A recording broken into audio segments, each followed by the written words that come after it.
Welcome to Jason's Journal. I am back in Orlando after covering J.J. Gray's Blackwater Soul Revue in St. Augustine, Florida over the weekend. If you're new to the Marinade, maybe you went to Blackwater Soul Revue, this came across your social media feed, and you wanted to relive the weekend, welcome. I'll give you a little context for the show. The Marinade is a free-flowing conversation about the creative process with creative people. Each episode, we welcome musicians, actors, comedians, authors, visual artists, filmmakers, anyone who creates art to talk about how and why we make stuff. The bulk of our work looks like me, Jason Earl, sitting down with an artist and talking about process. We are also fortunate to cover live creative events like this one, and my goal is to bring you along for the ride. So without further delay, Day 2 of Blackwater Soul Revue at the St. Augustine Amphitheatre in St. Augustine, Florida on Sunday, May 26, 2024. I kind of felt my wheels spinning this morning. Stumbled to a coffee shop Google said was open but wasn't, then to another, and back to my hotel.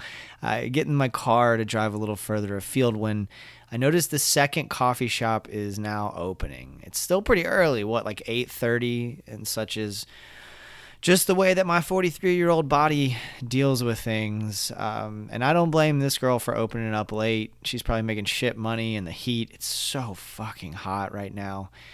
Feels like I've been up forever, but I'm grateful that I'm going to get a chance to get a little bit of coffee and sit and write. I have so much to share, but also in the back of my mind, I'm not sure what to do about lodging tonight.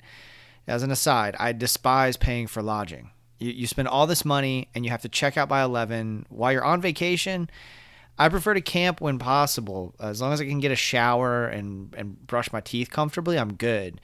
But there's really no such option nearby tonight. The Anastasia State Park, which is where I normally stay, has been booked for a year.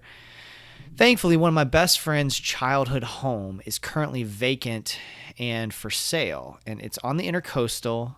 Marjorie Kennan Rawlings used to live there. Absolutely stunning place. He offers it to me, and I gladly accept. And I need a nap. It is, as I mentioned, really fucking hot this weekend. And I don't usually mind the heat, y'all, but this is next level, and it's starting earlier than normal, and it's wearing me out. I'm also hungry, and I haven't hit some of the spots that I typically hit in St. Augustine. And so Sarbez is calling. I love St. Augustine. I've spent so much time here over the years, and Sarbez is one of those places that just embodies the St. Augustine that I know. Grilled cheese, good beer, arcade games. I take some solo photos in the photo booth and make my way back to take that aforementioned nap. Alarm, snooze, alarm, snooze. I need like 2 days of sleep, but I also don't want to be late to the festival. And I'm glad I wasn't. Anders Osborne opens the main stage as a duo with a saxophonist. This dude in front of me is absolutely loving it. He's playing some kind of like sax air guitar combo. The vibe feels different from yesterday. Not better or worse, just different.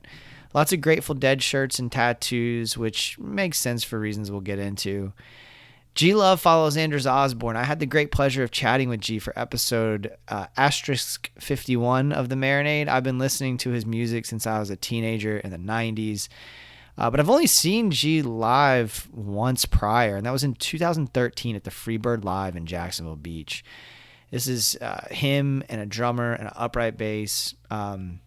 No one quite like G Love. He's such a unique artist. And the set opens with a few songs from his 2020 release, The Juice, and then makes its way through his catalog, which is fun for me because I really devoured that record leading up to interviewing him, which I did the day before I ran my first and only marathon in St. Petersburg. So I just have like a special place in my heart for that record, and that all happened right before the world really shut down for COVID.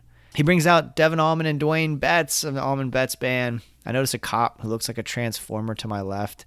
Kind of snaps me out of my bliss for a second. Why the fuck do you need to be dressed like you're entering a war zone while G Love sings about having a soul barbecue? G's set includes some of his classics too. So My Baby's Got Sauce gets everybody out of their seats. I notice a couple near the front bumping their butts into one another. It's adorable. The fella in the couple loses steam at some point, but Mama's here for the duration, and she's just having a great time. Cold beverages might be a tick campy, but it's a blast live. Hard not to have fun, hard not to smile when he's playing all these classics of his that, I've been listening to for 30 years. I head to the restroom and grab a beer between sets. People are really friendly here. A fella grabs my arm as I'm walking down the aisle to go get my beer and go to the bathroom. He grabs my arm and then claps his other hand against my chest as I walk out of the row and looks me in the eye and says, "Good work." I'm not really sure what I've done, but I thank him nonetheless. And the Allman Betts Band is up next. I saw them at Gasparilla Music Festival a few years ago, which was a great time. This set seems to be opening a little slow. I can't help but wonder if that's just me projecting the fact that everything seems to be moving at a different pace for me at the moment. If you like guitar solos, and I do, this set's for you. They play One Way Out. G Love comes out. Dwayne is shredding. G's playing harmonica. The band is fully opened up about 2 or 3 songs into the set, and everybody's along for the ride. JJ Gray and Mofro follow them and open with Country Ghetto, a song that speaks to place so specifically. There's a comfort in these Mofro songs for me, especially after 2 nights of listening to them, and especially the early ones. I haven't spent as much time with his later catalog, especially the new record, Augustine, but JJ's music was revolutionary to 20-something Floridian me in the early 2000s. I was kind of recognizing my identity as a Floridian, having been originally from Kentucky, but at that point having spent more of my life in Florida and having truly grown up in Florida. Something about JJ just channeling what it means to be Floridian, what it means to grow up in this place and love it for all of its good and not so good. I leave a little before the sets end so I can catch an Uber that does not cost $40. And also I'm looking forward to just having an easy night, going to bed early and taking my time getting back tomorrow. One of the nice things about this festival is that it ends kind of early. It's one of the beautiful things about the St. Augustine Amphitheatre in general is those shows get done pretty early. So I'm grateful for that, and I get back to the house and try to Uber eat some junk food to no avail. My order gets canceled somehow. I don't know. Anyway, probably for the best because I just fell asleep pretty early and got a good night's sleep. A lot of nostalgia on this trip.